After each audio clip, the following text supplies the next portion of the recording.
this will go for them.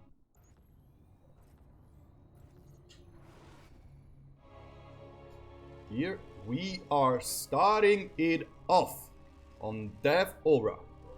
Spawning in the bottom right hand corner is the blue Terran player.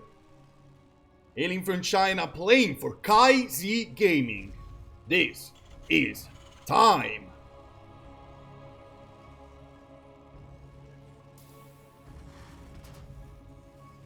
And in the opposite corner, his opponent, the Zerg player, our very own player from Alpha X, hailing from Korea. A little bit of a clash of regions here. It is RagnaroK.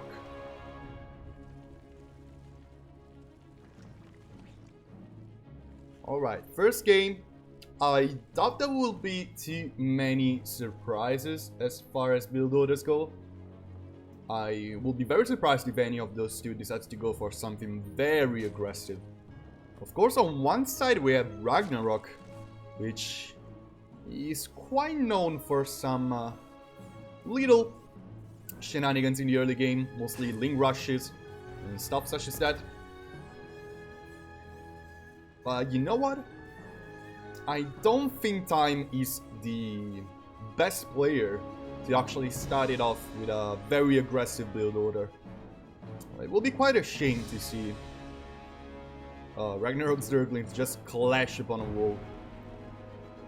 So both players gonna start it off with the most standard of openers. We have a Reaper, Expand on one side, and Nachka's Pool, of course, on the other. Death Aura doesn't really grant for too many hyper aggressive styles. The ramp kind of helps. Of course, I'm talking about this ramp. But players have started to know this map a little bit better and starting to adapt to the weaknesses each race has in the early game. We have 6 Zerglings coming from RagnaroK as the first few units pull out. Meanwhile, the Reaper is making his way through the map. Of course, it's gonna be just a couple of them maybe sneaking around, trying to get a little bit of a scout. But showing the Reaper away is gonna be, of course, the most important thing. Here comes the usual dance between the pack of links against the Reaper. Of course, the most important thing is putting the crit tumor down. Let's see if Time is able to maybe get a kill on that. I really doubt. Oh, that's a great catch from RagnaroK, already denying a lot of scouting, getting that crit tumor up and killing the Reaper. It's gonna be a win-win for RagnaroK, already getting a third base as well. Everything is going according to plans for the Zerg player. Cannot really say the same for Time, like losing a lot of scouting information right now. Actually not really going for Hellions. This is a little bit more interesting of builds. No tanks, starting to pump out marine productions as early as possible. This may, with an armory behind it, this may very well be an Hellbat push or a drilling close mine push, of course. The Alien is just gonna try to get some confirmation scouting for Time. And I really like RagnaroK's decision to go for a overspeed build. Getting a little bit of scouting with the overloads is gonna probably get a very good idea of what is happening in time space. Drilling close an armory and quite healthy production of marines as well. In the meanwhile, this is already some good scouting, checking out the tech hub. Oh my god, RagnaroK, you play with Diva Announcer? Jeez. I've been checking the drilling close upgrade. In Time going for what resembles most TVP build than a TVZ, but of course this is still gonna get quite a lot of damage, especially since Zerg doesn't really have a way to get healthy detection before lair. Of course, the Spore Crawlers are gonna try their best, but Time is probably gonna be very quick with his attacks. Let's see if he manages to actually get some damage done. RagnaroK is gonna start off with a lair. There's another drop coming. This time it's Marines. And as you can see, there is no steam, not even in the making. Medivac over here is flying, and here comes the Widow Mines. It's gonna be a very hard one. That's a good catch, and that's another great connection. 4 time. 2 mines go down. But let's look at this. 11 Zerglings and 4 drones. While getting a ton of scouting information, checking the lair. And I'd say the time quite got some damage over here. The drop with the Marines, he wasn't quite able to do much. There are Spore Crawlers in the third. 2 of them actually. And meanwhile, time transitioning into a full-on bio play. 2 more Rexes, 2 NG bays, and actually getting to a count of 5. With the third command center being up, time is transitioning fully into the mid-game. But so is RagnaroK. Did building speed start? No, it didn't. Oh, yeah, of course it just started immediately after I said that. But, of course, it is not a disaster for time. Oh, that was a little bit of a disaster. This mine is gonna get 2 drones. But, yeah, he lost that Medivac and both Widow Mines. Meanwhile, RagnaroK is gonna double it down with the Zergling productions. Getting to +1 melee, as well as +1 carapace, and of course, building speed. There's an Hydra Den incoming. RagnaroK playing a very old style ZvT at the moment. Not really gonna embrace any of the new lurker tech, or of course the most common build nowadays, which is Mutas. And I quite like it. Oh my god, Queens were so well positioned for RagnaroK. Time doesn't really have a way to find some damage over here. RagnaroK though, not really, doesn't really have a gigantic economy right now. He's gonna make 10 more drones with this cycle of production. But Time is already setting up for a little bit of push. Maybe just to shoo creep away, which is one of RagnaroK's main things right now, one of the most important things to do. The Zerglings are gonna get a very good surround on top of the aliens and the Marines, but these Marines are still getting so much damage. Zerglings without +1, they do not really hit like a truck. And without Balins to support the attack, it's not gonna be the best engagement possible. RagnaroK is gonna double it down. Widow Mine's getting crazy good connections for Time, who's pushing on creep, keeping creep at bay. These Widow Mines are gonna have a lot of time before they can do anything. Time is gonna load up into the Medivac and get away, but that was one very good trade for the Chinese player.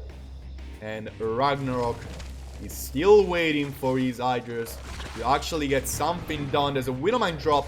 Medivac goes down, but the Widow Mine already got 6 drones. Second one, not gonna get many connections. These Widow Mines are still causing a ruckus left and right. Time found a weak spot in RagnaroK defenses. He's gonna try to push on creep. Maybe kill a Spore Crawler. Yeah, definitely kill a Spore Crawler. All the transfuses go up on this. He really doesn't want to lose that. And in the end, RagnaroK is able to save that very brave Spore Crawler. Time already sending up a new push on the left side of the map. With tanks incoming, it is time for lurkers. Actually, for RagnaroK with an infestation peak going up. And Hive Tech behind the corner. It looks like Time wants to slow down his opponent as much as possible. RagnaroK doesn't have a lot of time to set up his units here to face this push. Widow Mine is gonna get a boom connection on top of the Queens. Not gonna do much. Transfusions go on top of them, but there are a bunch of Widow Mines left in this side of the map. But it looks like RagnaroK is trying to block any coming pushes from Time, from left to right. But here comes the main one. There are a bunch of tanks ready to reconcile. Oh, that was one very good Widow Mine connection. Ready to reconcile with the rest of the Marine army. +2/+2 is behind the corner for both those players. It looks like Time wants to abuse these window times. Tanks are sieging up, meaning RagnaroK needs to back off for the time being. This is gonna be one heck of an engagement. RagnaroK waiting for his Hive Tech. These Hydras do not really hit like a truck. They're just there for support, to clean up any strugglers, to get on the medivacs. But as you can see, RagnaroK's army is not that big. He has 5 lurkers in the making. Those are gonna be very good at keeping time at bay, but he cannot really take a head-on engagement. He's setting up lurkers on this side of the map, but I'm not too sure he can defend properly against that. A bunch of banelings are in production though, 13 more. Gonna add up to 31. That's so many banelings, but that's 5 tanks over here. +2/+2 has kicked in for time, and RagnaroK is actually starting to lose way too much health on these archery. Archery is about to go down. RagnaroK needs to commit on this. Banelings heading forward, trying to get on the tank, and the rest of the army is collapsing. Time stings forward, and these banelings are not getting the connections RagnaroK wanted. The army is not gonna be cleared. The lurkers need to be pulled with this, and the archery is definitely going to go down for the third player. Very well played for time. He's waiting on his +3/+3. RagnaroK has lurkers in position now.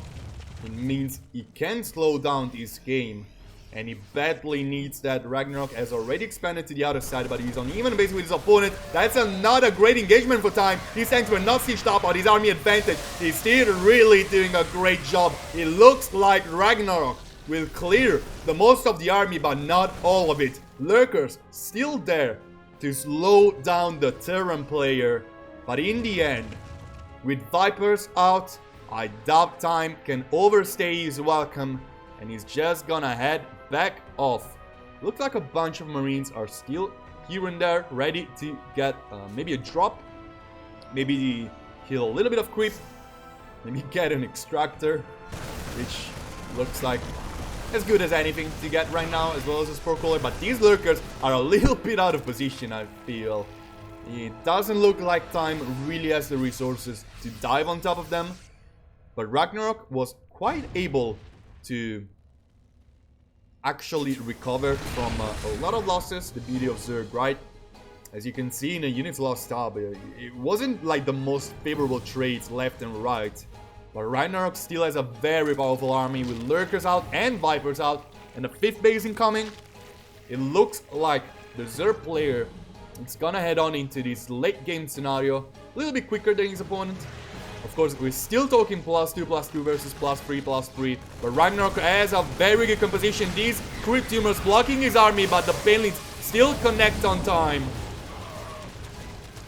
Means this tank is gonna go down. Meanwhile, here comes the drop from time. A bunch of drones are falling left and right. Of course, lurkers are gonna clean house with this. Meanwhile, the rest of the army of RagnaroK is collapsing in the bottom right hand corner. Vipers doing a great job, and now it's time for payback. Hada CVs are falling down, and RagnaroK is getting a very good engagement over here. Tank is finally out of blinding clouds. 2 more are joining in, and it means RagnaroK has to back off.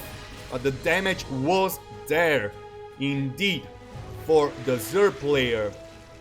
And the Terran wasn't quite able to get much. That's a bunch of economy going down, but no tech. That's the most important thing.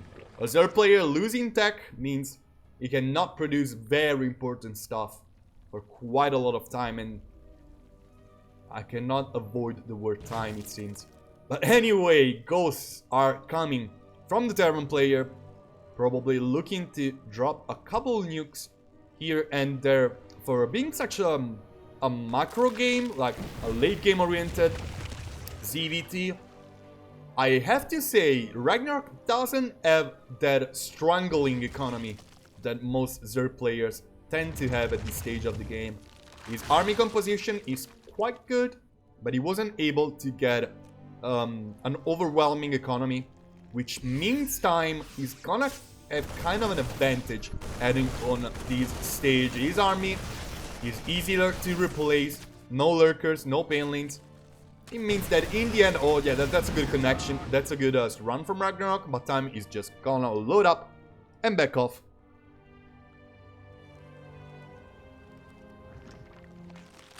To be fair, RagnaroK is really doubling it down with the lurkers, going to a count of 10 just shortly, and getting those ranged upgrades as well as Carapace.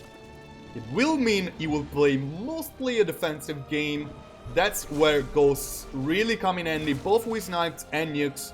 It looks like a count of 10 is in the hands of time. That's a lot of ghosts, as you can see. And with Cloak done, it can really mean a lot for time. He can scan these lurkers and just get a ton of damage on them before actually connecting. Here it comes, actually, time really doing exactly that. These ghosts are riding a little bit too forward. There's an overseer with that. Banelings are trying to get connections, and they get a couple ghosts, but not too many. Time is able to retreat right at the moment he needed to. Shockwave EMP, good upgrade to get those pesky Vipers out, but this is a disaster for RagnaroK. Time steaming up on all of these overloads. Just look at the supply. It's basically impossible for RagnaroK to replace his army. He's gonna clean so many Marines right now, but he needs to make at least 10 overloads. That's a little bit of a disaster for RagnaroK. He's gonna be an supply block right now. And that's not a supply block you want to have at this stage of the game, really. Like, getting a good engagement means nothing. These ghosts still trying to get some snipes will fail to do so. And RagnaroK has so many Banelings right now, so many lurkers. Breaking this base looks like a tiny feat. Of course, time has quite a count of tanks as well. It's basically a war of fracture here. None of the two players can really break through each other. And the ghosts are the most important thing, as knights are gonna be dropped or maybe cancelled. There's an overseer sieged up on top of these lurkers, meaning it's not gonna be easy for time to break through. Tanks, of course, are gonna be the most important thing. Here comes those snipes! Oh, the overseer goes down. Alright, RagnaroK losing a bunch of lurkers, not too many. And he's actually deciding to commit on this other side. Time, we'll see that with the Sensor Tower. But that's a lot of command centers in danger over here. And goodbye, Planetary. I doubt it will be saved. Time is trying to send all of his army over here, and it looks like RagnaroK will just back off. 34 more Zerglings incoming for the Zer player. And you know what? Why not? Isaac out the tracking for time. And Neo still frames as well. Only 2 upgrades remaining for him to take in those NG bays. But once again, RagnaroK may have a hard to break position, but he does not have the bank. He does not have the economy to support losses. Time surely does. And he's getting one more base. Meanwhile, RagnaroK collapsing again on this planetary. He's gonna get another kill. He's gonna get 8 SCVs at the cost of 1 base of his own. And those losses are starting to matter a lot for RagnaroK, as you can see just in the bank, or even maybe in your units lost up. Like, things are going a little bit out of control for the Zer player. He's getting to that late game with a General Glance +3/+3/+3. Like, it is a good point to be observed at this stage of the game. Another planetary is under attack. Meanwhile, RagnaroK is gonna dive in top of this with a bunch of Banelings. And goodbye, planetary. So many ghosts are in a very bad spot. They barely get saved by the Marauders in the front. But time is gonna lose 18 workers. And another base. RagnaroK starting to take some very good engagements. But the bank is still there for time. A lot of tanks over here, ready to collapse on top of RagnaroK. That's a very good spot. Lurkers are not very well sieged over here. Vipers are gonna be the most important things, of course. But with so many ghosts, with Shockwave EMP, it's gonna be very hard for RagnaroK to actually get anything. And lurkers diving here in the bottom right. RagnaroK doesn't want to wait at all. He's just gonna bite back. He doesn't care about losing bases. I don't know if that's the right call, but he's expanding over here. Here comes a nuke. And probably the most important base right now for RagnaroK. It's gonna be cancelled by a good scouting from the Zer player. And lurkers finally shoot away after getting so much damage.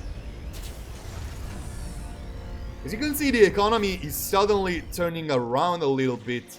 It looks like RagnaroK, if he's able to keep this base alive, he's gonna be in a very commanding position. Looks like Time doesn't really want to grant him the position to get that base going. Tanks are sieging up just outside of this lurker range. Bunch of snipes go down, and it's gonna be a cancel coming from the Zerg player.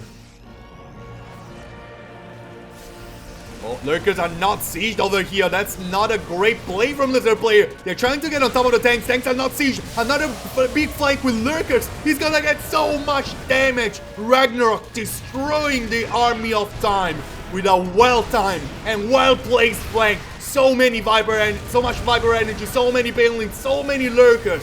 RagnaroK collapsing on everything.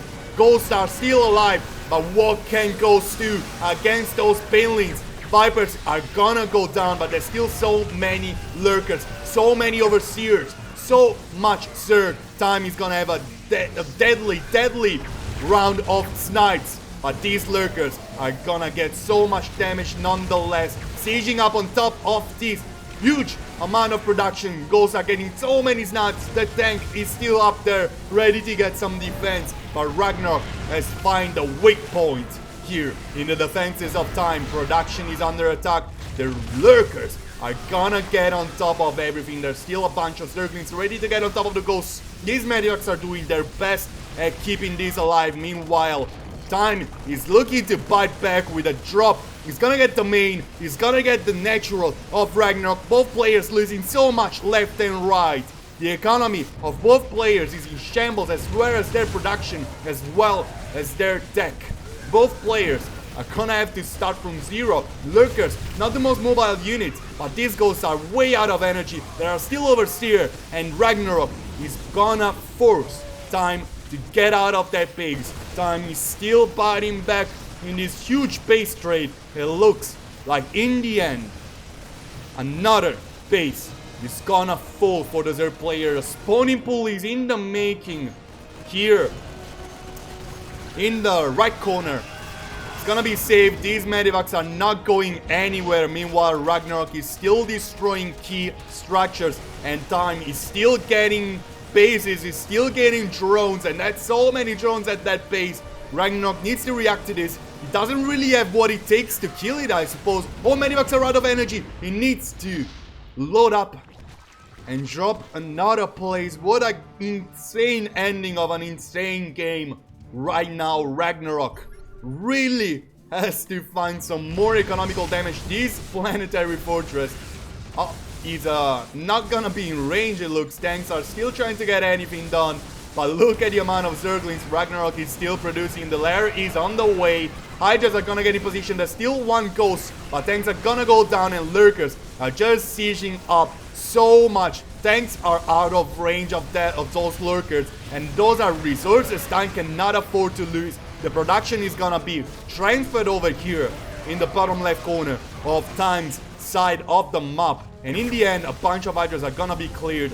Both players are losing so much left and right. No gas income for RagnaroK, who's desperately trying to get his tech structures. He's desperately trying to get Hydras and lurkers back and standing again, expanding left and right. But the game is kind of slowed down. There's a little bit of a counter over here from Time, but there are still lurkers and Zerglings over here ready to clean house. It looks like Time will get 5 drones. Nothing to frown upon, but I seriously doubt those tanks can get much. Oh my god. Goodbye, lurkers. Alright, the infestation pit is in the making. Those lurkers trying to get in position. Time has found another weak spot. It looks, this is a very tough position to hold for the Zerg player. Decides to commit. Lurkers are getting in range of everything. 2 tanks are gonna fall down, but Time is gonna back off once more. This base is uber important for RagnaroK. He really doesn't want to lose that.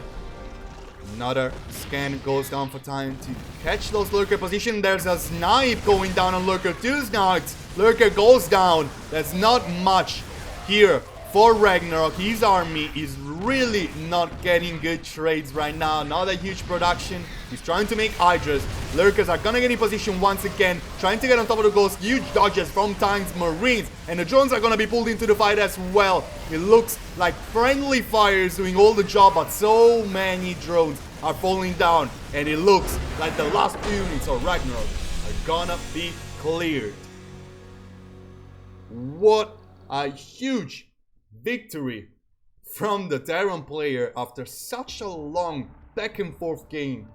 Incredible performance from both of these players, and it looks like after game 1, time is gonna be 1 point ahead, and that's a tough one to lose. I'm very curious to see what is going to be the choice of map of RagnaroK for the next one, but I have to say, there was one incredible game.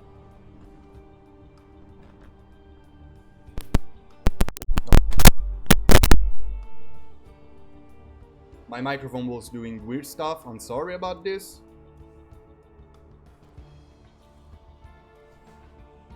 And we're going on Jagannatha. I hope these issues were not too long.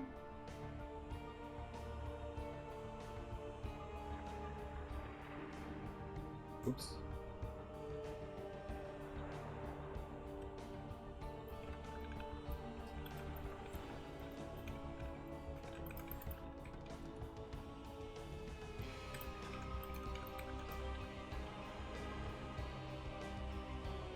All right. We're heading to game number 2. Players are ready. It's gonna be on Jagannatha. Many players are actually a little bit biased about this map. It looks like it is a very good Zerg map mostly, but we will see if it stands true even for those 2 players.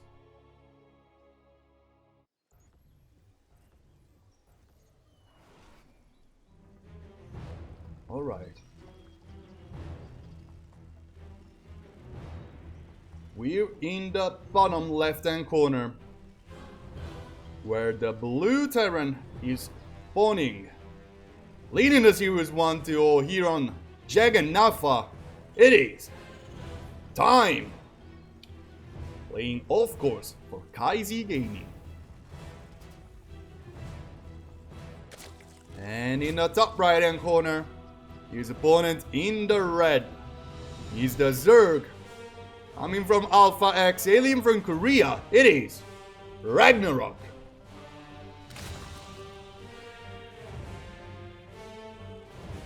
Alright, another big macro map. I will be very surprised once more if any of those 2 players really go for anything too crazy. But we will see.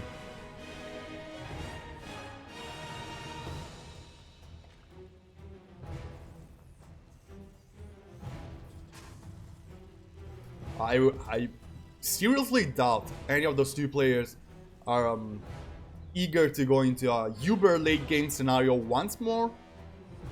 Like, one game like that in the first game of the series can be so daunting.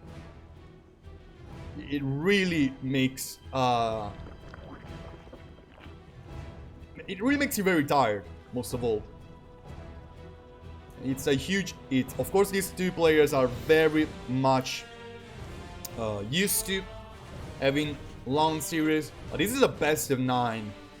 Starting it off in a best of 9 with a 25+ minutes game, it's very tiring for any player. We will see if any of that is gonna wait on those 2 players. Of course, time, one incredible expert of uber late game TVZ, as well as RagnaroK. Gonna have the 6 Zerglings once more coming from the Zerg player. So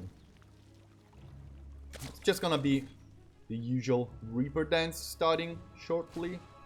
Reaper is in the main, not gonna get much. Of course, oh, one of the Zerglings is very bruised, but time is just gonna back off, trying to get some scouting over here. The Reaper Cliff is still there for a quick escape.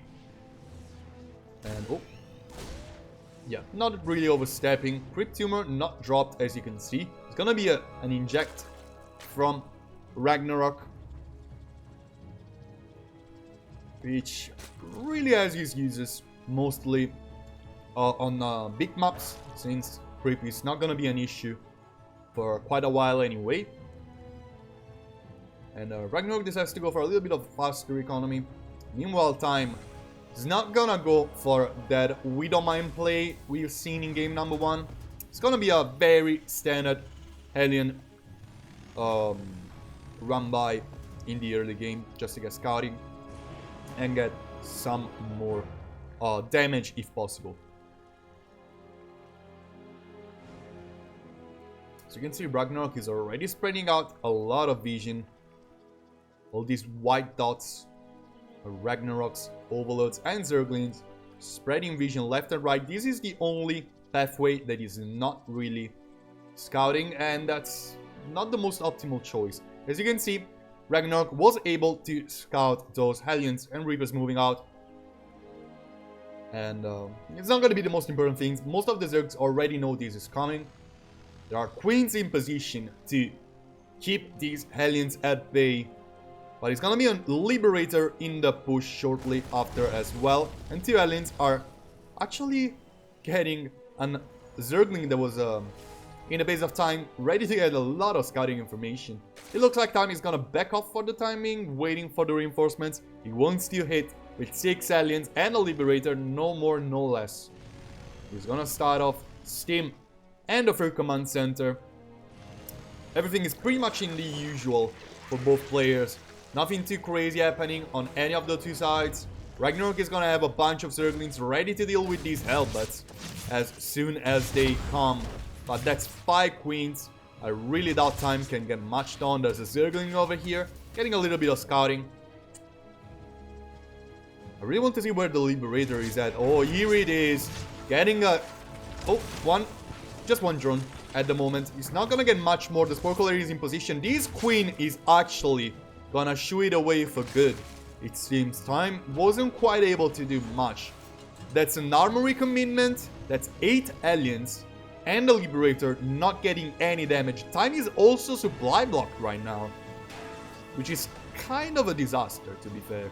The 2 Evo Chambers and a Lair on the way. RagnaroK is gonna be the one to transition quicker into the later stage of the game. Map 1 was Death Aura, and time won after a huge late game base trade.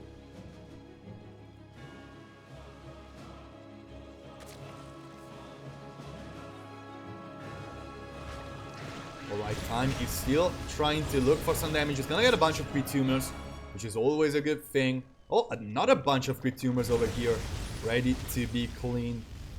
Not being able to cancel the crit tumors has really hit a lot of Zerg players, and this bug over here is always hilarious. I don't know why they didn't fix it yet. Oh, Aliens, you don't want to go there, Aliens! Oh my god, I can't believe that guy survived.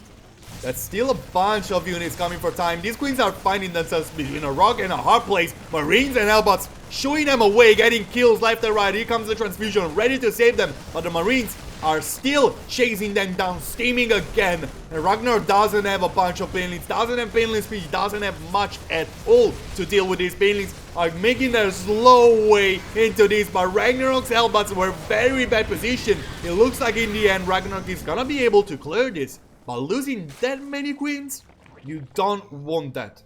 Ever. Let's look at this. 5 Queens have gone down for RagnaroK. It means he's gonna have 15 less larvae per 40 seconds.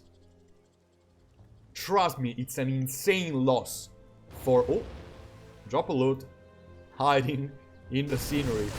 Oh, a bunch of Banelings are also going to be cancelled over here. The Alberts are going to go down, but the drop is going straight up into the main. Meanwhile, another drop here at the third base. He's going to get a bunch of damage.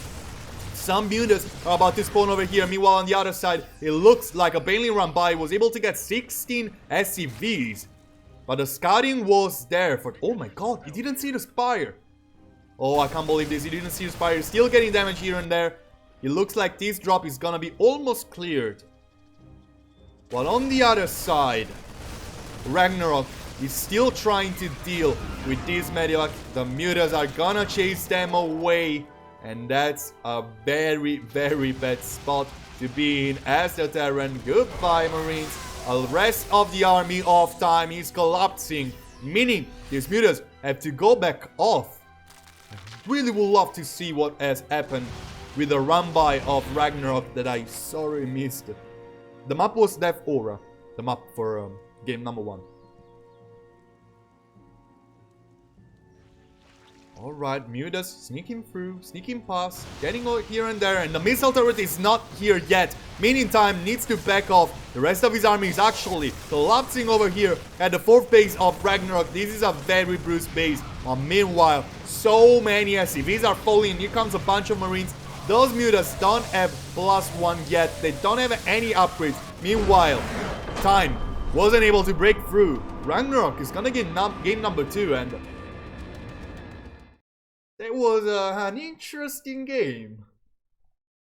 I mean, a win is a win, right? And RagnaroK will gladly take that. And Time indeed has to start from scratch. The score is tied, so anything can happen from now on. Still 7 more maps to be played, possibly. Best of 9. 4 games to go for each to actually get the series. And we're gonna wait for Time to choose his map. Once again, I'm very curious. Jagannath, it looks like it's a standard choice for a Zerg player to go. Death Aura was probably the most standard map. Submarine is actually the choice of Time. And what is there to say? I love him choosing this map. It is very up for a lot of drop play, which is clearly the strongest point in Time's gameplay. And on the other hand, we have RagnaroK, which is kind of famous for his Zergling rushes in the early game, which he always finds a way in. I don't know how he does that, but we're talking 2 very experienced players on short maps. So if Time is able to actually get an early advantage, I can see him snowball very much without too much of an issue. But up to that point, I'm curious to see what RagnaroK will do. We're on Submarine for game number 3. The 3rd set is gonna grant any of those 2 players a 1 map advantage because the score is tied. Here is the blue Terran playing for Kaisi Gaming, hitting for China. This is Time.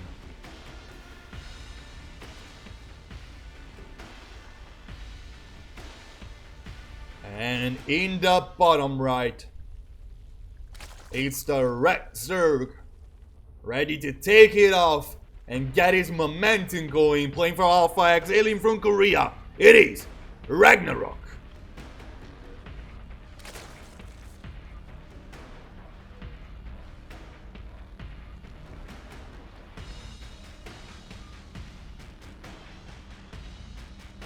So no proxy scouting coming from RagnaroK with his OLEDs.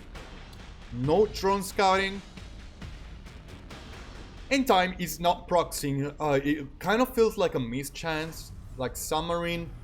You know what? This spot over here is so nasty. So is this one. You can hide so much stuff at this third base location without the Zerg player actually noticing. This is a good starport proxy for some alien drop play. But in the end, it looks like Time really loves his Reaper expand as well as RagnaroK loves his Hatch Gas Pool. Very standard openers. Even on these very short map, there's an SCV Scout, which is something slightly new. I guess Time knows he can expect some early attacks coming from his opponent. So he will indeed check that archery timing and then just go to the third to check the timing for that as well. No third has been dropped. No drone is here. So it looks like this is not gonna be a Clash opener build.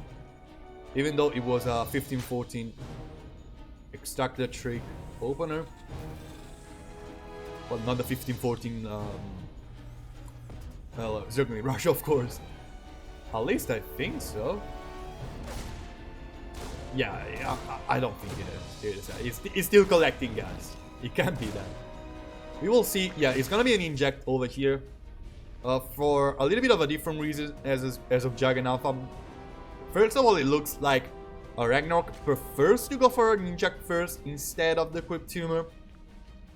And second reason is Submarine being a very short mob, it doesn't really benefit from creep that much in the early game. It really does benefit a lot later on because you can get creep to the other side of the map insanely quickly, but it's not something you're willing to risk at the beginning of the game as a lose of resources in potential larva, because it's not gonna make the difference up until the 7th minute mark at least. He's still gonna drop the 2 Crypt Tumors next instead of the injects, but there is already a third archery going on.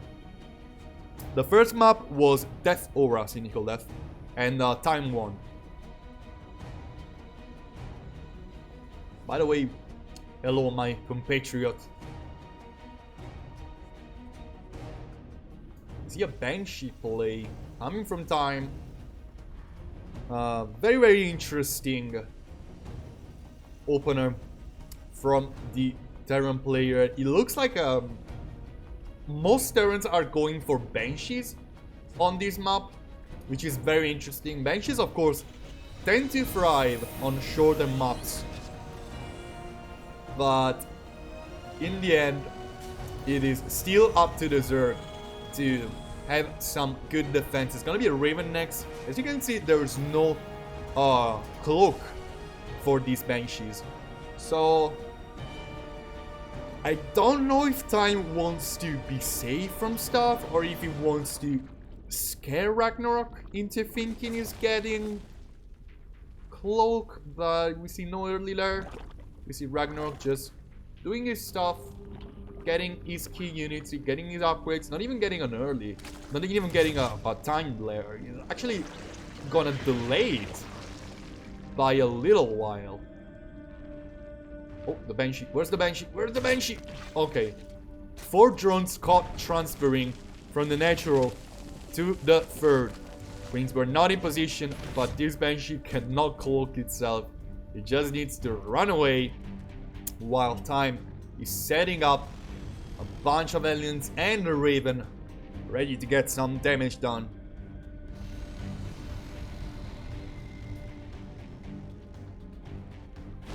Alright, RagnaroK setting up a little bit of a surround over here. There's no Medivac to save these aliens. The Zerglings are trying to get around everything while the Queen are getting on top of the Raven. Aliens are going down left and right. The auto turret is trying to get some damage. One of the Queen actually falls to the auto turret. That's not a good trade from RagnaroK, but in the end, that's a lot of aliens down. That's a lot of map control for the Zerg player. And Time needs to back off for the time being, losing. I guess it was 4 Hellions and a Reaper? Yes.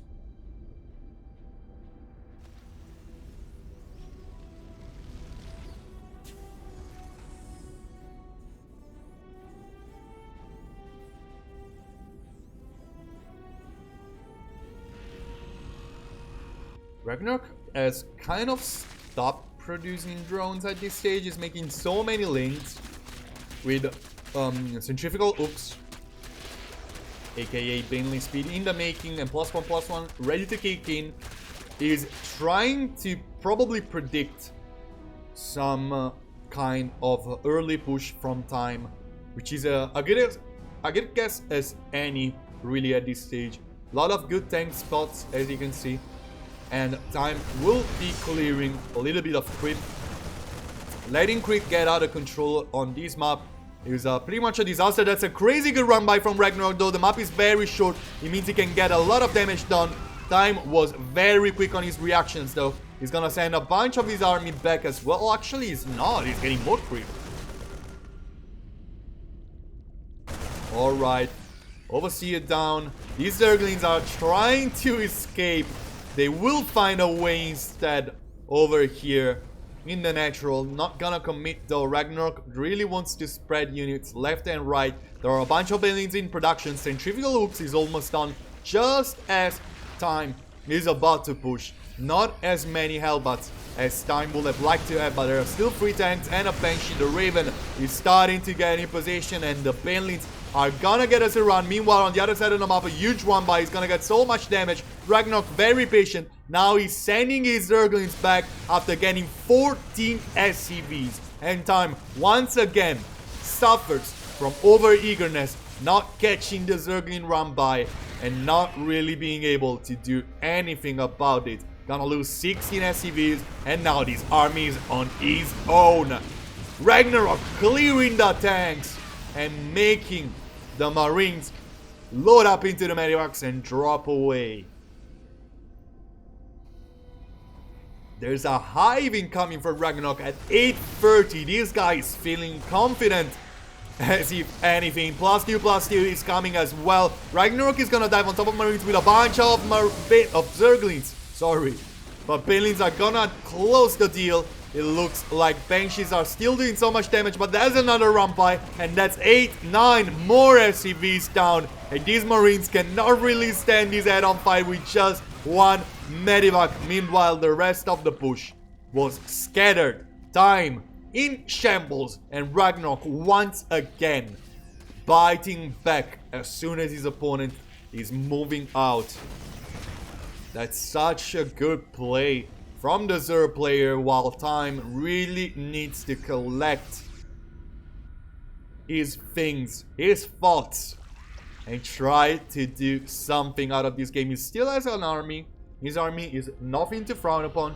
Still a bunch of Marines. His upgrades are trying to kick in, even though a little bit late compared to RagnaroK. But you know what? Time can recover from this scenario. If he gets some good damage, he can recover. Stopping this 5th base from going up is a good start, but Adrenal Glands and +3 Carapace is such a strong upgrade. These Zerglings are getting on top of everything. Okay, this is another disaster for time. All of his tanks cleared once more. There's just one standing, and Submarine is the best tank map ever, probably, since it's such a short map. Anyway, time forced to load out and go away again. First map was Death Aura.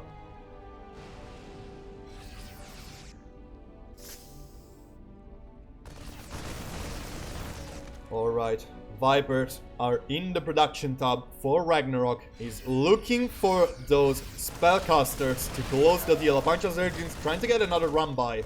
RagnaroK really has a good way of playing his matchup on this map, I have to admit it. Alright, this push is not gonna do much. Meanwhile, these Zerglings collapsing on top of Marines. Probably not what RagnaroK wanted. While the rest of the army is actually getting back into the position. And time is setting up for one big push at the third base of the Zer player. Adrenal Glands soon to kick in. +3/+3 is behind the corner. This is the only window of time that time has, and he's about to strike where it most matters. The infestation pit is about to go down, meaning no Vipers can be, well, Vipers are hive tech actually. Yeah, the infestation pit can go down. RagnaroK doesn't really care at this stage, and this archery is also proving to be quite an obstacle for RagnaroK most than anything. Time is sending even more units. He lost quite a bunch over here, but RagnaroK still has so many Banelings. He's waiting for the right moment to strike. Units coming left and right, abducting tanks, blinding clouds on top of the others, and RagnaroK is gonna clean everything once more. Losing 12 drones, of course, kind of hurts the Zerg player. But these were only Zerglings. Oh my, no way, no way Time is doing this. I can't believe that. How many kills do this guy? Oh my god. Oh my, they're still killing stuff. This is crazy. Yeah, alright, this should have never happened. 17, 18 workers still dying left and right for RagnaroK, to be honest. Another run by over here. Okay, Time has found a way to get back into this game. He killed 20 workers, basically for free. From a very nasty spot. But RagnaroK is still ahead in everything else. Ahead in upgrades, ahead in tech. He's gonna get an Ultra Cavern shortly. While his 5th base is about to go up in the top right corner. Time is trying to get a cancel on that. At the very least, he's gonna get a cancel indeed.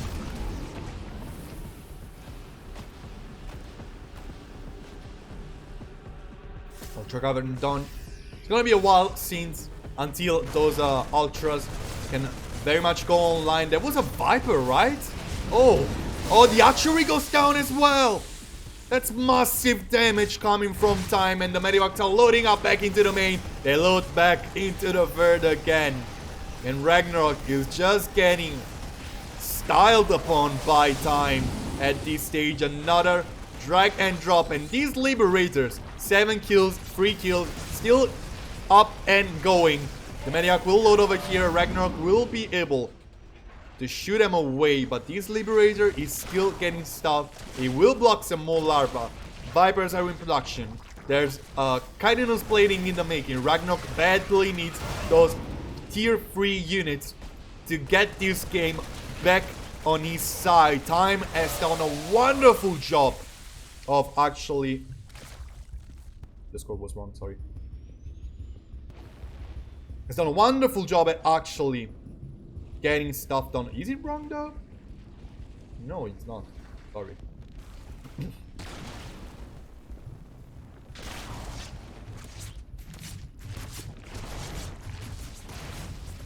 Many more Zerg drones dying left and right. These Liberators have done so much damage at this stage. There's the first Ultra in the making. RagnaroK wants to hit here where the tanks are. Blinding Clouds going on top of the tanks. Not many good trades are gonna go in favor of these tanks as long as these Vipers are alive, and RagnaroK is gonna clean the army of Time once more. It was looking like a disaster only cause in the back this Liberator is still getting drones. The main is still starved of economy, and over here there's still no archery. RagnaroK wants to close the deal right here, right now. There's no Viper with this though. The Ultra is trying to get on the tanks. Good connection to hit the Banelings, but these Zerglings are really not getting the damage that RagnaroK was looking forward to see. The Ultra is about to go down as well. And in the end, the army of RagnaroK wasn't able to break through. Time looks like he's buying even more time going ahead in this game. And this looks like a good damage from RagnaroK. Looks like he's getting stuff done. But in the backwards, Time has the stronger economy. Time has the stronger army. And RagnaroK has to defend a bunch of terror reinforcements on possibly the shortest map of the pool. That's a very, very difficult thing to do for the Zerg player right now. Time is gonna try to hit on this base. That's a very important base of RagnaroK anyway. He can't afford to lose this. And Ultras are gonna be committed over here to that purpose. Baneling Nest is in production again. I don't know when he lost that, but that makes a lot of sense. Having so few Banelings in the last few engagements. Huh. I'm curious to see what RagnaroK wants to do from this point onward. This is a difficult spot to be in. Time is really trying to snowball a very already convincing lead. Widowmine will not get the shot. The Zerglings get fast again. They're in the production again.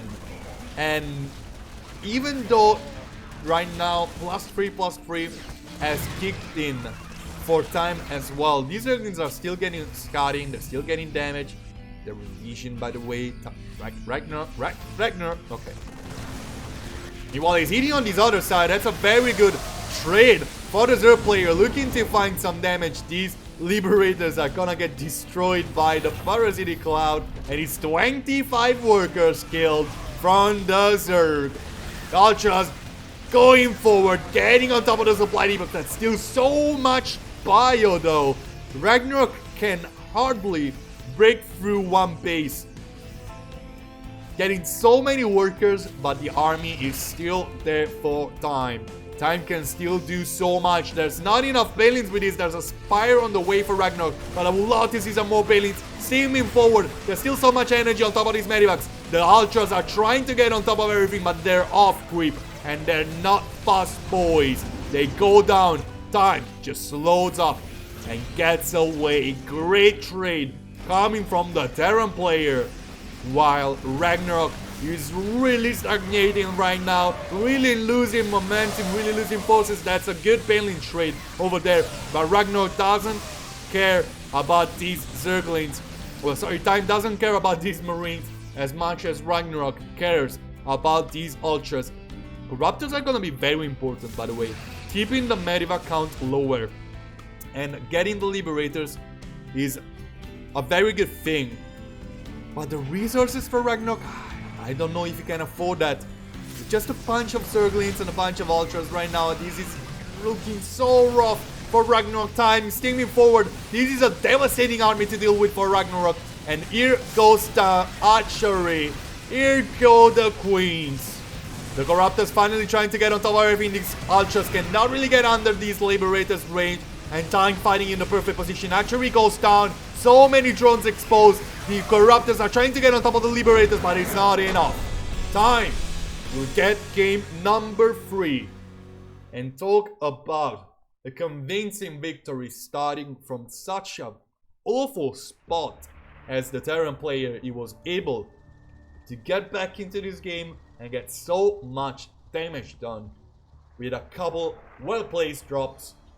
And I had to admit it, I love that play with the Marines on the Reaper Cliff and the Liberators in the main, getting so many kills, getting also a couple tech structures and 2 archeries. That was, oh my god, RagnaroK. That was a very, very solid game from Time after, I think, a very shaky start. But it looks like the Zerg player will need to get back into the series. Is currently behind 1 game, and you know what? Time has been looking strong in the last game. Not so in the second one, but this game, crazy good performance from the Terran player. Let's see if he does that again. Wonderful series today. Can't wait to see more games out of it.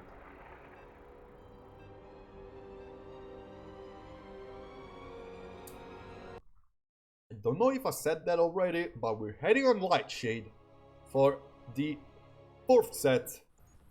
Oh.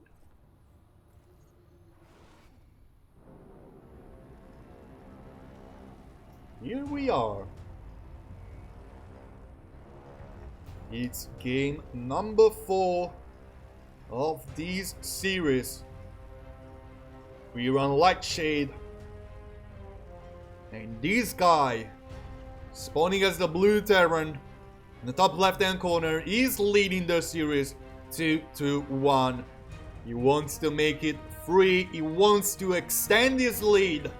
Playing for KaiZ Gaming. This is time.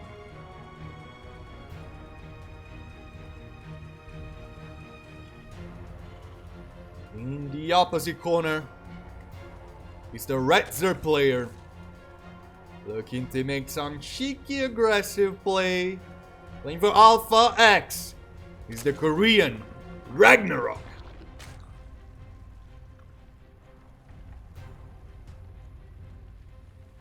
So, pool first. Light Shade. No ramp into the natural. The ramp is pretty far away and it's pretty large. The map is very, very short. And time wasn't really looking to be the aggressor, at least in the first 3 minutes of each game. Am I looking at a Zergling rush? I sure hope so. 6 Zerglings incoming. Maybe was just scared about some proxy play? Or maybe wants to just cancel. Because the gas was quite late. You won't do a link rush with a late gas. So this is not a rush. But RagnaroK is still sending 6 Zerglings through the map. Of course it's just a 16 pool opener. But what's the purpose of this? Time is not gonna get... not gonna leave the Reaper back home, that's what I want to say. But I seriously doubt those Zerglings can really do much. I want to see if the Reaper turns back as soon as he starts. The Reaper, yeah, immediately turns back. This is gonna be a delay on the command center. Oh, the Zerglings actually get in. There was a misplay from Time, a pretty big one as well. He's gonna lose so much mining time or SCVs. He needs to choose between those two and he's gonna choose the lost mining time. 2 SCVs go down. SCVs are still trying to fight. And it's gonna be 3 SCVs and a bunch of lost mining time. The income right now is in favor of RagnaroK. And I have to say, like, there are still Zerglings over here. Finally, this command center finishes. Time? What did you get in for that? Nothing. Alright. Time's Reaper is gonna go into the main, trying to get at least a drone. But it's gonna be an extractor trip to save that little guy. Reaper is also gonna escape by the skin of its teeth. But... Alright, Time is gonna basically skip a starport for now to start getting into Steam as soon as possible. Which is understandable, we're still in Light Shade. Anything can happen in the earlier stages. So I like his decision. But it's still not gonna be very easy for him. Like, that's a huge disadvantage and RagnaroK is going straight into Roaches. He wants to extend this advantage as soon as possible. He wants to snowball his lane.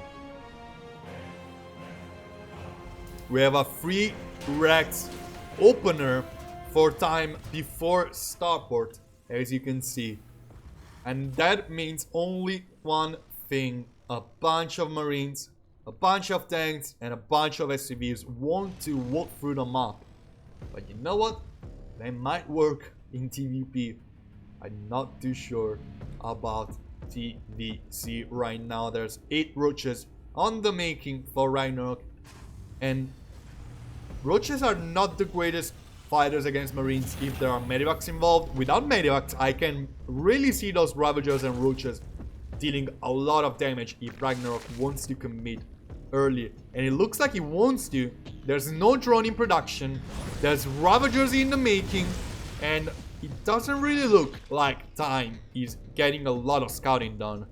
Like, these Roach and Ravagers are gonna go past, completely unscouted. These Zerglings are almost gonna get us a run on the islands. That was a great play by Time, getting so many kills.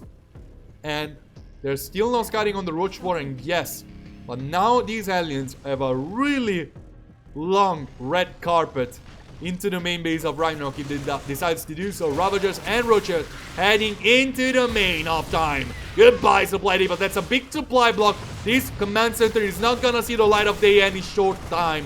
And here comes the Ravager piles, trying to get on top of these SCVs, trying to get as many kills as possible, trying to get on the Marines, but Ravager piles are gonna miss left and right. It looks like Time steaming forward, getting on top of the Ravagers. He's gonna find the damage he's looking for. Zerglings are gonna get this around. These Marines are very bruised and the Ravagers is still up and standing, but they're gonna find a tiny spot to find themselves in. They're still gonna be cleared, each and every one of them. Zerglings are gonna find their way into the main of Time. 11 drone SCVs down, and there's just a few medivacs here in the army of time, trying to save those SCVs and those Marines, but Zerglings are streaming through the map. RagnaroK with a signature play. He's gonna get a bunch of damage done, possibly ending the game over here. More SCVs are falling.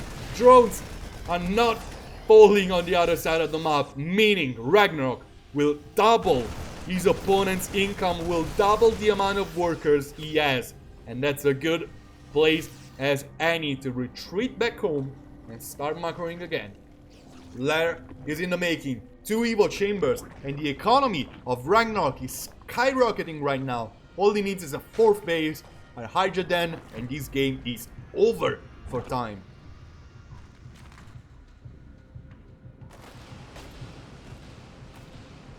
Five more Ravagers in the making for RagnaroK. Time really wants to fight back, really wants to find some damage of his own. There are 12 Zerglings in the making, more units, more army, more upgrades. Ravagers are gonna fight with these Marines. Ravagers do not want to go down as well. And it looks like one of them will be killed. That's a bit of a miss of RagnaroK on the transfuse on top of one of those Ravagers. And time will get some damage. We'll get a couple Ravagers. But I have to say, RagnaroK can take these losses. Time, I'm afraid not so much. The Blue Terran still wants to strike back, still wants to deal damage. He cannot produce economy as fast as the Zerg player can. So he really needs to find some damage before this game snowballs against him. He's gonna go for a Doom Drop, actually. RagnaroK is gonna be able to scout this, and he's gonna be able to position himself to deal with it. Alright, time, will you commit to that? He won't. That would have been a disaster for time. There's a Spire incoming, actually, not even a Hydra Den. That's a brave play from RagnaroK, one I do enjoy a lot though. And meanwhile, 2 other Medivacs are loading up, trying to maybe get some damage on the top right map of RagnaroK. There's a Zergling out for scouting, who's gonna actually see these 2 Medivacs before they can actually eat. Time has been recovering in workers, mainly thanks to mules, but he's still not in a very great spot. Ravagers! Oh! F for the Ravager, biled down by his own companions. In time, he's also gonna get some creep away from this side of the map. I have to admit it, Time is such a strong player at playing from behind. He always looks to find some crazy damage that no one has seen. But mutas are a very hard unit to come back into. So RagnaroK is trying to extend his lead. It's a little bit of an all-in play. Since once RagnaroK shows his hand, being mutas, Time can basically just turtle back home and RagnaroK cannot end the game. But if those mutas get any substantial damage, even in a count of Medivacs and tanks, Time cannot really come back from that. Ravagers are trying to bile down those Marines, not gonna get many good biles. They're gonna actually bile down the Zerglings again! RagnaroK really not hitting those biles, while Time is doing a wonderful job of missing those, or dodging those, and actually making RagnaroK hit himself in the face. Mutas are coming right now though, and that's, oh my god. That's already 6 SCVs down, not a single Mutas was even shot by Time at this stage, and RagnaroK, he loses 1 base, he makes another. Meanwhile, into the main, RagnaroK dealing crazy damage. 9 drones have gone down for him, but the worker count can never rise for Time at this stage. He's getting so much damage left and right. Time is trying to siege up once more, but this time RagnaroK will be able to clear it. He will lose some units, he will lose a couple more drones, but he won't actually lose any more. He's getting those mutas to deal some serious damage. He can start targeting add-ons if he wants to, but he doesn't want to. He wants more blood, he wants more SCVs, and he will get those. These mutas don't even have +1, they don't have anything, they cannot fight the main army, but they can easily kill 22 SCVs without breaking a sweat. Oh, That's not the best spot. I'd suggest you fly away from there, RagnaroK. It looks like Time wants to get some more. RagnaroK actually commits again. He's gonna try to target down a couple add-ons right now. He wants to shorten the amount of reinforcements that's gonna come to ease. What will he burn? Oh, what a save on the reactor. Midas cannot really get any damage done over here, but it's 30 Zerglings incoming, +1 and +2, ranged and melee. And RagnaroK still has a bunch of Ravagers collecting on top of these army. Roaches with speed are gonna get very fast on top of the tanks, and the army of Time scattered, completely devastated. RagnaroK is gonna tie the score once more. My god, what a series we have today. 2 even is the tie. And right now, at the 5th map, I have no clue who could win this series. Both players looking so strong in each of the games they won. And right now, this is such a hard series to predict. Such a beautiful series, already been going on for an hour and a half. And I'd submit it. These guys are just so good. They could very well get into map number 9 if it goes at this pace. Beautiful series from these 2 players. The next map, Time's choice, will be Romanticide. And I'm curious to see what he's gonna do over here. It shows Submarine, the shortest map of the pool for the 3rd game. And now he's choosing Romanticide, which is, I think aside from Pillars of Gold, the biggest one. Maybe Jagannath is bigger, but yeah, Romanticide, tons of choke points, rocks left and right, mineral walls. It's a very difficult map to play. It's a map you have to play very cleverly. It's not one of those maps you can just try to macro it up and be content with it. You have to control the choke points. You have to have good positioning with your army, and you have to predict where your opponent is coming from. There's too many key strategic points on this map to forfeit map control. So I'm curious to see how these 2 players will actually perform over here, since we're talking a little bit of a different style of StarCraft over here on Romanticide. We're in the bottom right hand corner, where the blue Terran is spawning. Waiting for KaiZ Gaming, just being tied again. It is time.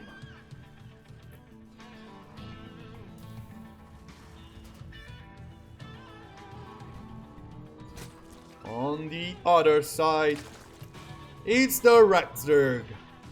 Waiting for Alpha X, aiming from Korea. Tying up the series again. He wants to look for that momentum, that sweet, sweet lead. He never got into this series. He wants it now. Can he get it here on Romanticide? It is RagnaroK.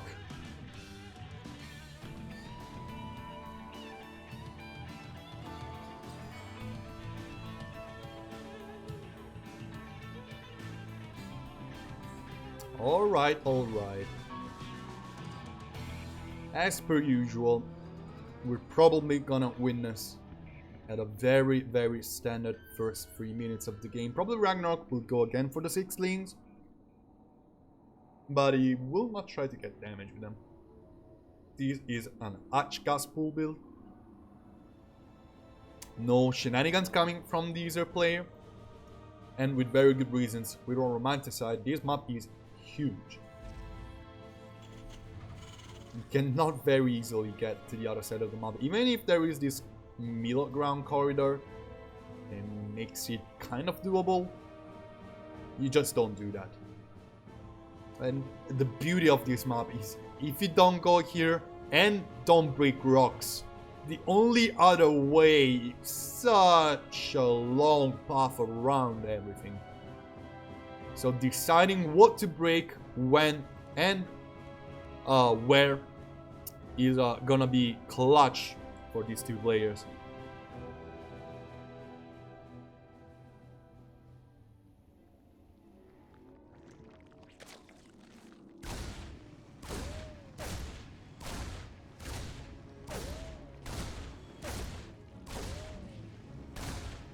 I doubt this Reaper is gonna get much. It looks like RagnaroK is very well handling those.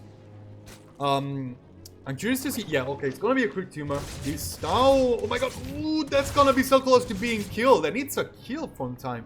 I'm very surprised to see him go for a quick tumor. Like, he went for an inject, I think, all of the other games. And he decides to go for a quick tumor this time. Not gonna do much. Meanwhile, 2 Reapers? What is this? That's a late reactor and 2 Reapers are showing up over here. All of a sudden, a Fur Command Center time. Time? Hello? What is that? What?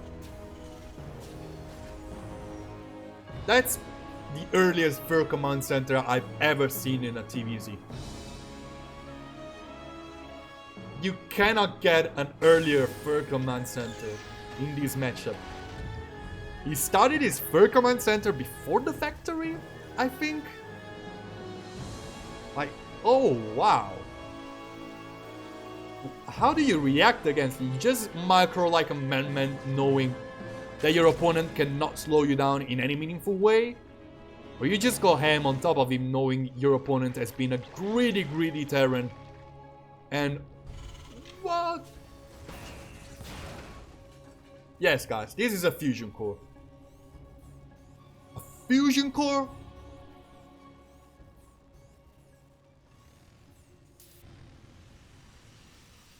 Okay, so this is a macro beats. This is a macro battlecruiser rush. And I'm okay with that. But the order in which stuff was done is kind of making me crazy. Like, you are supposed to go for a fur base once your fusion core is done, because you're not very much afraid of anything. Battlecruisers can kill any kind of rush pretty easily. To be honest, he also has a Banshee. But he decided to go for the Fur Command Center before the fusion core. Of course, he had some good scouting with a double Reaper, but what if RagnaroK was hiding something? What if he had a Roach War and there's a lair incoming? RagnaroK kind of knows what is coming on his side of the map. Even without getting a scout, he doesn't see the fusion core. He knows this is coming. That's some a very good game sense from the Zerg player. But Time's build is janky. It's a very odd one. Very odd. The armory is not done yet. These aliens cannot be turned into Elbots. Time sending 4 aliens and 1 Reaper in to hide his intentions. Very good play. He's gonna get a bunch of Crypt Tumors. RagnaroK is just gonna spread them back again. And you know what? Hellbats time. With a battlecruiser soon to come. Weapon refit halfway through. Weapon refit meaning Yamato cannon. Alright. RagnaroK not getting a 4th. RagnaroK not mining down these mineral patches over here. RagnaroK blocking the way into his ramp with the Evo chambers. These Banelings are in production. There's a bunch of Queens ready to fight down the battlecruiser. But Marines, Reapers, and Hellbots are trying to fight everything else. Time is getting some serious damage here. This poor color was not rooted. And it means Queens are gonna fall left and right. There's 1 transfuse on this Queen ready to be used. The Hellbots are gonna be shooed away. 4 Queens are left standing. 4 of them have died. And the battlecruiser is getting so many drone kills. There's a Spire on the way. Weapon refit about to be done. And that will be the last drop of Time BC attack.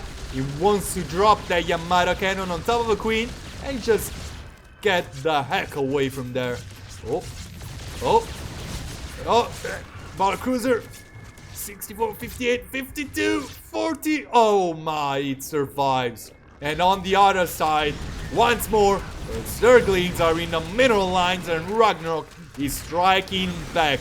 That's so many kills. 21 workers. Time was a greedy boy with his early fur command center, and RagnaroK couldn't wait for the moment in which he was able to punish him. He lost a bunch of queens. His larva production won't be the greatest for quite a while, but he has a spire, he has port crawlers, he has +1/+1. He can really get into a good point after this first PC attack.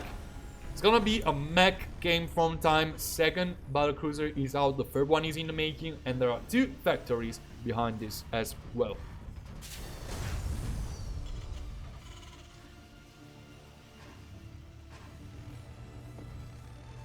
So 10 Corruptors, good as a reaction as any.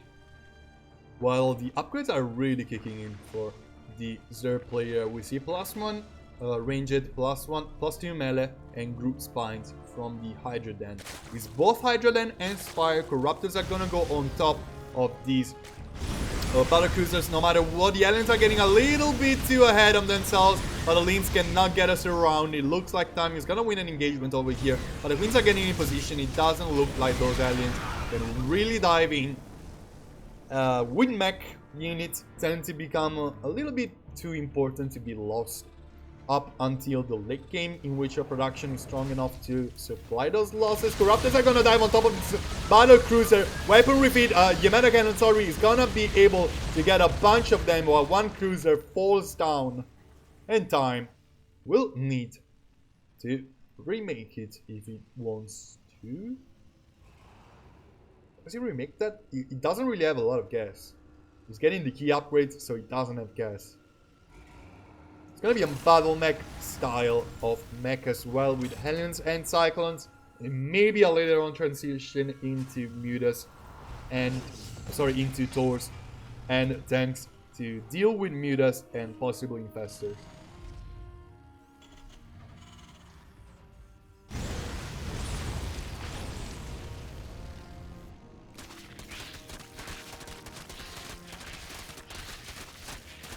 Ragnar getting an Hive ready to deal with that mech army. Surprised we're not seeing any Swarmos play, but in the end, with Muscular Augment, those Hydras are gonna go fast around the mech army. And of course, once Hive is done, Vipers and Infestors are gonna be likely very important. Maybe even Broodlords, who knows. Now the Corruptors are getting on top of the battlecruiser before they jump away after Yamada Cannon. That's one of those trades that always happen. So Ragnar couldn't do much to avoid that. A bunch of Crypt Tumors are gonna be killed as well. Meanwhile, Ragnar trying to get us to run on top of these Cyclones and Aliens, but they're not gonna get it. Time still ahead in supply. Right now, Ragnar is catching up, mostly thanks to his huge economy. But Time has an army.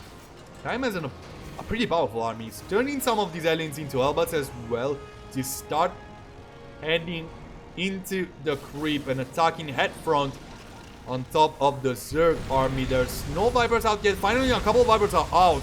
Vipers are so important with this. So will be Infestors later on.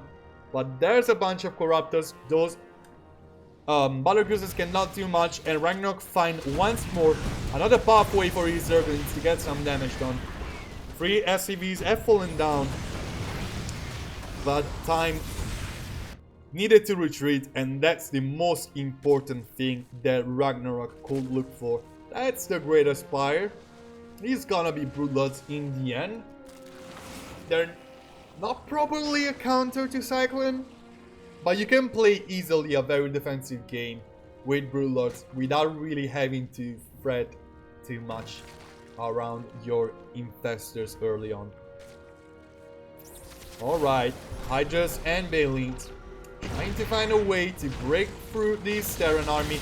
There's Corruptors here. Where are the Corruptors? Here they come, heading straight into the cruisers. There are Cyclones though. You cannot do too much, but once more RagnaroK fighting back. Zerglin run by 18 kills. 18 SCVs killed. Just look at that. RagnaroK killed 41 SCVs and he is now committing on top of the main army. I'm not too sure about that. Blinding clouds going on top of everything, and these cruisers are falling down. That's a disaster. Fourth time his army is gonna be cleared. There's one more cruiser heading over here. But RagnaroK, what did he lose? Hydras? Zerglings? What does he care? Against battle cruisers, cyclones, and tanks being lost. There are overloads falling down, but 26 SCVs have died 4 times. Bunch of Zerglings are trying to let their way over here. A little bit suicidal, I'd say. RagnaroK can lose one base, but this was a very pivotal one, being the one connecting him to his other bases. It looks like RagnaroK needs to find another miraculous engagement, and these Vipers are gonna be clutch. Here comes the Brute Lords, and that's a very good spot for the Brutes to fight. Tanks are trying to add way, but that's so many Zerglings finding surrounds, blocking the way, finding damage, and here come the Banelings. RagnaroK, beautiful, beautiful game from the Zerg player. It's time for those stores to head out, as well as 3 more factories. But the economy of RagnaroK will still be very strong, and his army supply is all that you have to look at right now. 110 against 56. He's gonna go up to 5 Vipers in a while, and even losing drones, actually losing drones over here matters a little. Oh, yeah, Zerglings are not gonna clear that. No, no, drones, don't do that. Oh.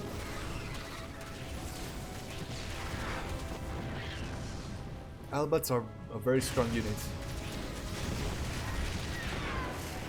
Yeah, like with 4 Hellions, 17 drones were killed. And a bunch of Zerglings. That's a little bit of a disaster for RagnaroK. A little bit. A tiny little bit of a disaster. But in the end, you will be able to clear this run by as well. Still rock a 76 workers economy.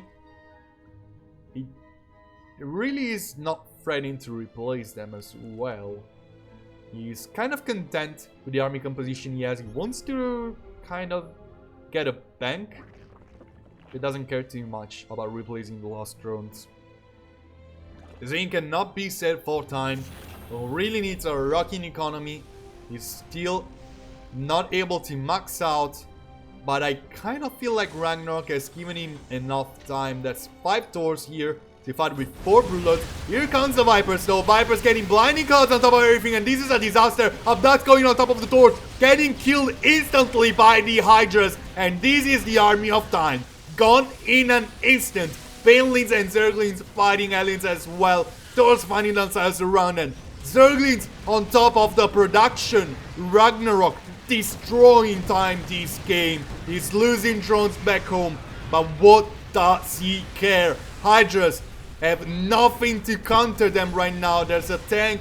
Alright, Bullets are gonna chime in, and now Corruptors are also costing spraying over the whole production of time. RagnaroK will find the game number 5 victory and will finally be ahead for the first time in the series. 5 games have gone, 3-2 is the result. And right now, we're gonna head into game number 6. For the first time, RagnaroK wins 2 in a row. He's ahead and he's looking so strong. This game was so convincing. Such a great performance from the Zerg player. And what is there to say? Oxide or Pillars of Gold? It's gonna be the choice for time. And you know what? Both maps, I really will hate to play them against RagnaroK in this stage of the series. Probably Pillars of Gold. Well, sorry, not Pillars. Probably Oxide is a tiny little bit better of a choice, considering the Pillars of Gold is such a strong meta map. And every single game, Pillars is the choice of time. You kind of have something in mind. Pillars of Gold is a crazy good Spire map, and every single game we've seen a Spire come down from RagnaroK has won. Simple as that. So we will see. Of course, once again, we're talking about a very good BC map, but Time's BC build wasn't looking the most convincing on them all. So I have to say, I'm gonna predict RagnaroK winning this game, but it's gonna be close. These two players are so strong. They're playing so good, and I'm very eager to see more coming out of them. This series has been crazy from the get-go. Very good, very entertaining. Can't wait to see more.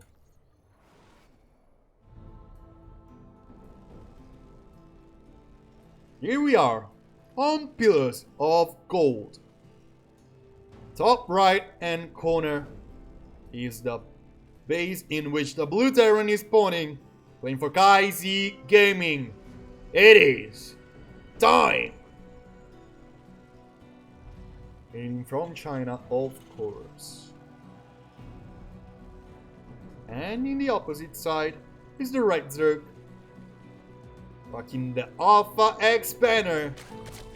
And from Korea, leading the series 3-2.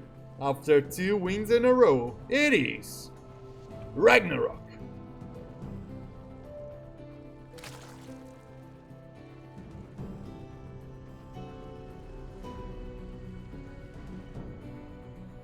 Oh, hiding the drone already? Or is he looking for proxies? He's looking for proxies. There's Overload going up and drone going right. Not gonna find any. It looks like in the end it's gonna be just a Reaper expand from time.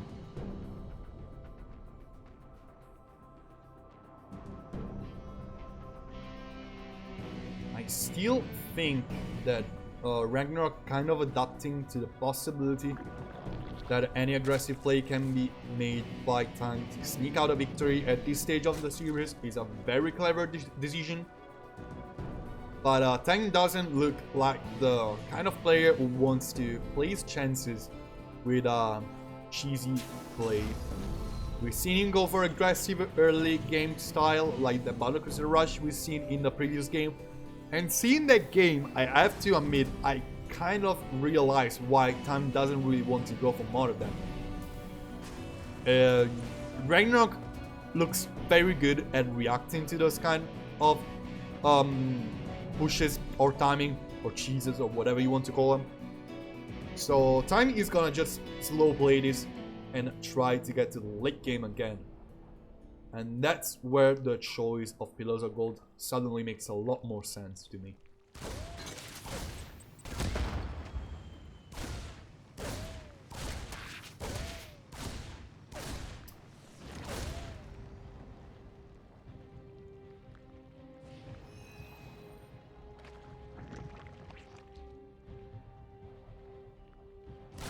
Reaper cannot do much.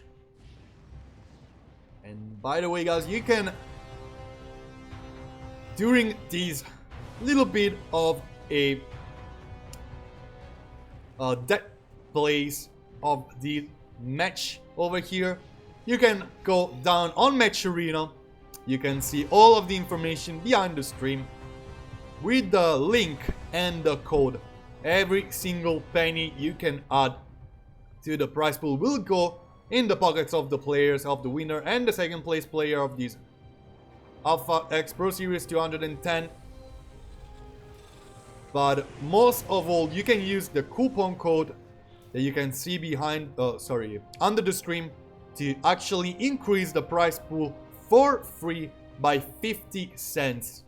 So make sure to use those codes and improve this prize pool. Goes all in favor of the players. It is free. And it takes literally 15 seconds of your time. So make sure to do that, guys. It's going to be very, very important for the players to make use of a little bit more money.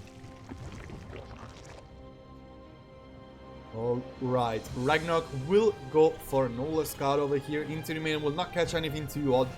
Everything is pretty standard in time space. He is not going for any janky builds this time.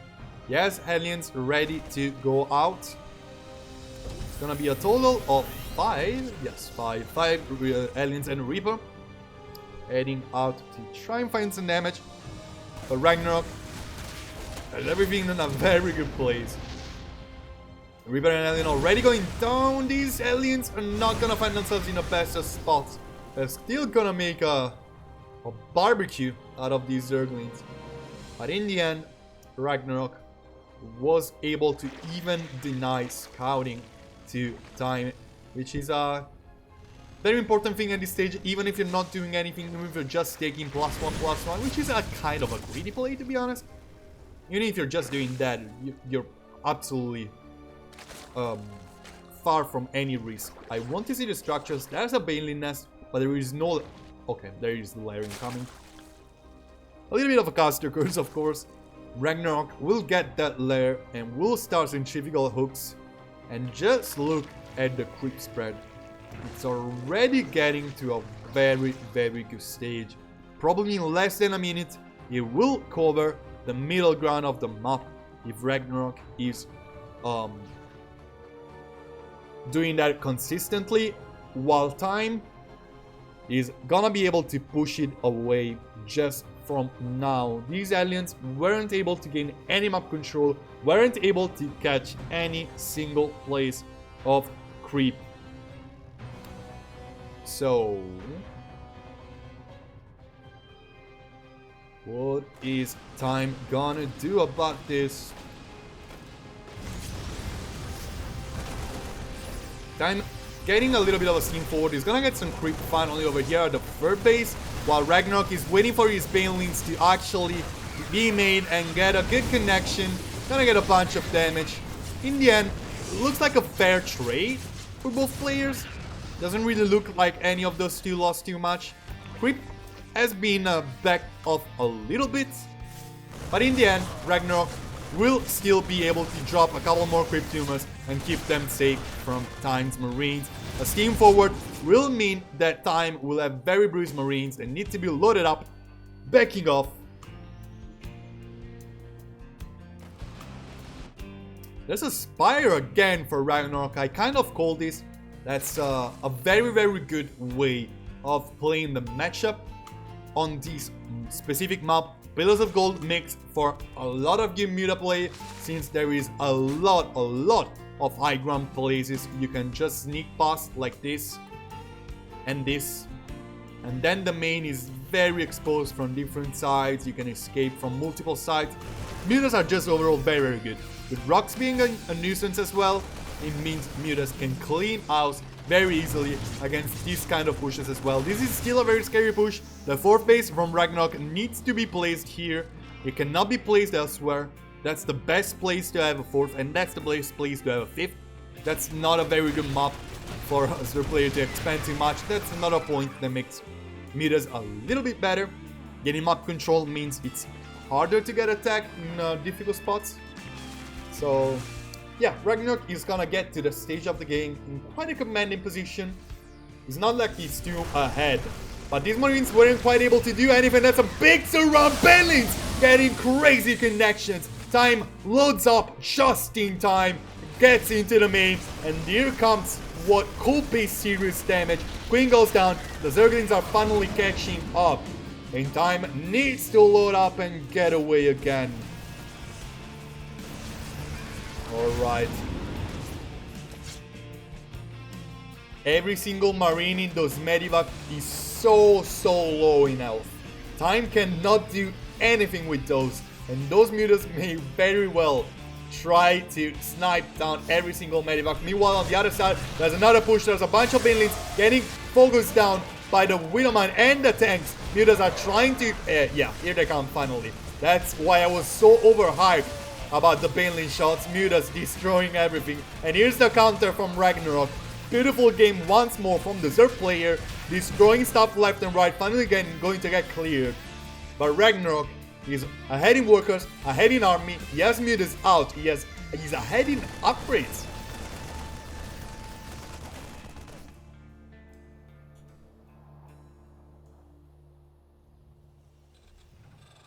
Alright, there's a planetary over here. There's still no missile turrets. Good spread of Marines from Time. With a Taurian coming, these mutas cannot really do much.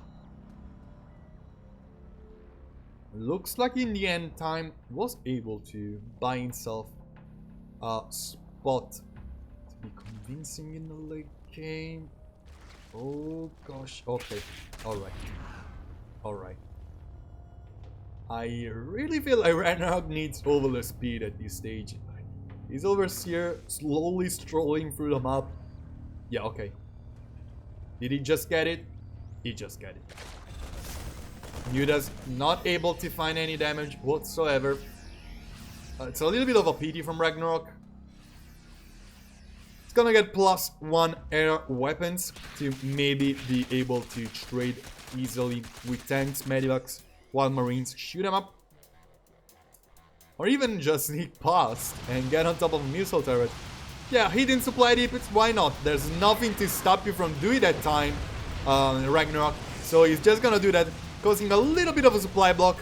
Not even little, to be honest. That's an interesting supply block for Time, who cannot reinforce his location very much easily. So RagnaroK can just break it through. And Time, of course, is not gonna commit. Doing the most clever choice and just getting away from there. There's a 4 right now in the defense of these bases. And oh, that's so many Marines. He just did not want to collapse on that. There's the door. Oh, it's a little bit too lonely as a 4. Oh. Alright. Midas, head away. There's a hive incoming. RagnaroK is maxed out. He has a strong economy. He has a 5th base. And these Midas can basically just be traded at this stage. Like, he's waiting for +1 to actually trade them properly. But it could trade. Oh, wait a minute. Gonna hit 1 Muta and a little bit of damage. Overseers. Alright, here they come. A little bit of flank.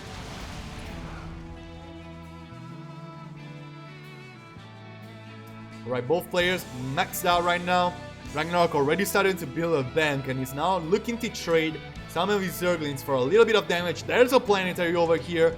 Meanwhile, Time hitting on these other corner. Here comes the Zerglings ready to collapse, but the archery goes down nonetheless. On the other side, RagnaroK trying to get connections on top of this planetary, and you know what? That's a base for base. 17 workers down for Time and 3 for RagnaroK. He's gonna lose a bunch of lanes, but what a good catch. 20 SCVs have been killed, as well as a planetary fortress. And as you can see, just in the 2 supplies, it was quite a favorable trade for RagnaroK. He's getting a 5th base. He could very much get a 6th one at this stage. It's not gonna be too hard to defend for him. And these mutas are still looking for blood. Oh, there's not much over here. RagnaroK kind of scared by his own shadow over here. But Time moving over this spot is way more than just a shadow. It looks like RagnaroK is trying to find some connections with the Banelings. Won't find much. There is no Vipers with this. No Vipers against this push. Marines are trying to get spread as possible while the Taurs are trying to get on top of the mutas. One of the Taurs is gonna go down instantly. Oh, that's a good catch from Time, but it's not gonna matter a lot. Taurs are going down. There's just one which is very bruised, but the mutas are gonna clean house. Time's army is no more. And this is the trade the Zerg player was looking for. He's gonna get that 6th base. He's gonna get +3 upgrades. And you know what? He couldn't ask for better. You can make Vipers now, which are gonna be very, very important in the later stages of the game. Wow. Goodbye, changelings. The sensor tower. Oh, it's burning down. It's burning down. It burns down.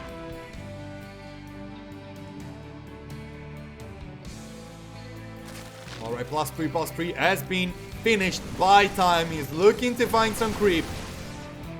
And one other thing that is in favor of the Terran player is the lack of spellcasters from RagnaroK. But with this mutas shocking for damage, with the economy advantage of the Zerg player, it's still very hard for Time to find a way to break through. This is a good thing to do, indeed. Trying to clean over here, but there's still Banelings and Zerglings ready to clean over there.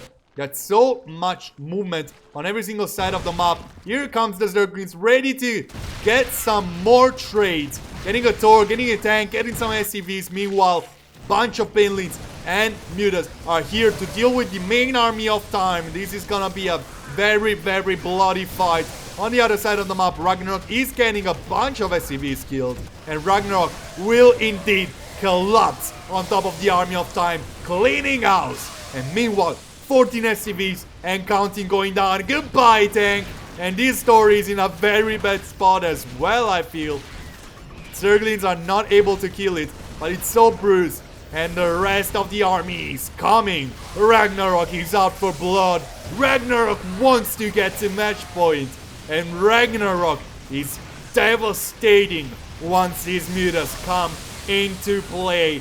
They came online. The Zerglings did their run-bys, and Time's economy is in shambles. I'm not too sure if he's gonna be able to clear that with his production, but I seriously doubt there's any way back into this game. RagnaroK gets the 7th map of this series, and he's gonna go at match point before the last map of the map pool is gonna be played. You know what? That's quite the momentum the Zer player has. He's won 3 in a row. He's at match point, and he's been looking devastating for at least 2 of the last 3 games. We're going on Oxide for the 7th map of this series. And you know what? If I were Time, I would play aggressively here. Oxide, short map, deceptively short map. And it makes for so many good time pushes. Playing a game more akin the likes of TY, for example, or Special.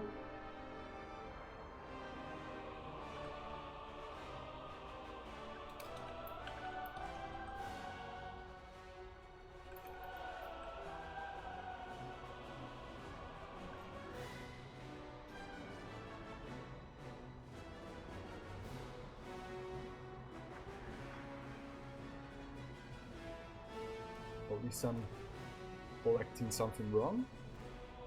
1, 2, 3, 4, 5, 6.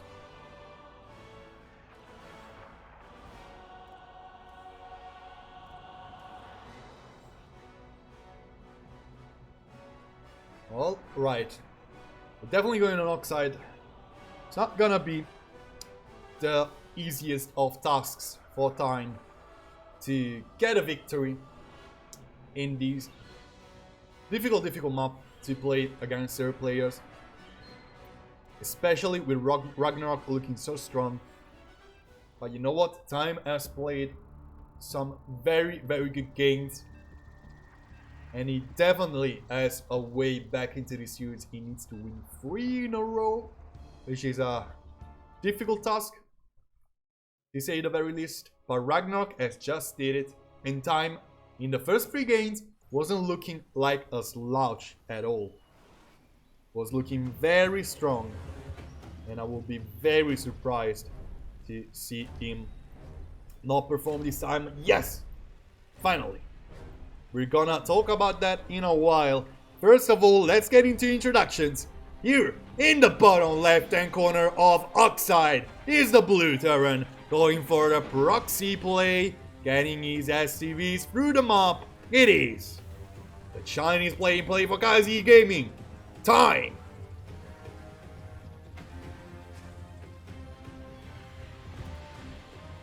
And in the top right, playing for Alpha X and going for the spawning pool first, the Korean Zerg, 1 game away from winning the whole series. It is RagnaroK.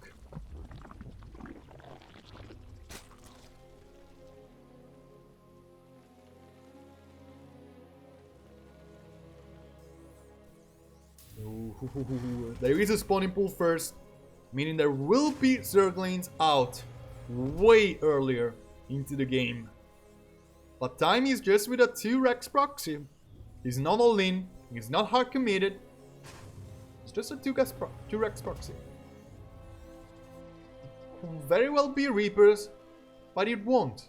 There's a gas back home. He can actually do whatever. He can drop a factory over here and just call this a 2-1-1 for the purpose of his build. He's still gonna try to get something aggressive. This is still a proxy. This is still a very aggressive build. But it's not all in. It's not hard committed. Oh, Zerglings are out. You see? Just like that. Oh, Zerglings. Back off. And now Marines are gonna fight in the choke point against Zerglings. Zerglings cannot do much. Marines are gonna head out again. There's a Roach Warren incoming for RagnaroK. RagnaroK knows exactly what is up, by the way. He saw both the Rexes. He knows exactly the surface of the area. So he knows there's not more coming. There's a bunker being dropped over here. But the Queen is already there in position to get everything on top of the SCVs. His bunker needs to be cancelled while the Lings are trying to lock off the reinforcements. These Lings are not going to be super useful. They bought the time they needed to buy. This SCV cannot really get a bunker down. The SCV goes down immediately, as you can see. There are 5 Marines over here, but there are Roaches on the side of RagnaroK. So I really doubt these Marines can get much. They're trying to get some damage on cheap away at that hatchery, but now they will just kind of die. Aren't Roaches faster than Marines? Yes, they are. Just barely, but they are. Anyway, RagnaroK wants to deal some counter damage. Anyway, there's a Spinecrawler up over here. Marines are still being produced, by the way, by time. He's really doing something weird. He still wants to get some damage on once the Ravagers are out and on the map, which is exactly what is happening right now. So the wall is not really a wall. The wall is not a wall. The wall is not a wall. RagnaroK gets past. Time, what are you doing? There's a Cyclone incoming. Yes, but oh my god. Oh, this Ravager is very bruised. You don't want to get that much damage on the Ravagers. Roaches can be healed by turning into Ravagers. Ravagers cannot be healed by turning into Ravagers. Of course, there's a lock on coming on top of one of the Ravagers. Ravager goes very low on health, and it doesn't die. They still can try to pile down stuff, but the SCVs are not mining. Time is supply blocked. This is a little bit of a bad spot for time. RagnaroK is gonna lose a bunch of Roaches and Ravagers, but not without calling a lot of damage. Bile gets 5 SCVs all by itself. Time is trying to strike past his Spinecrawler, trying to get some damage of his own. The drones are just trying to get away from there. GG gets gold, and that's it. RagnaroK takes the series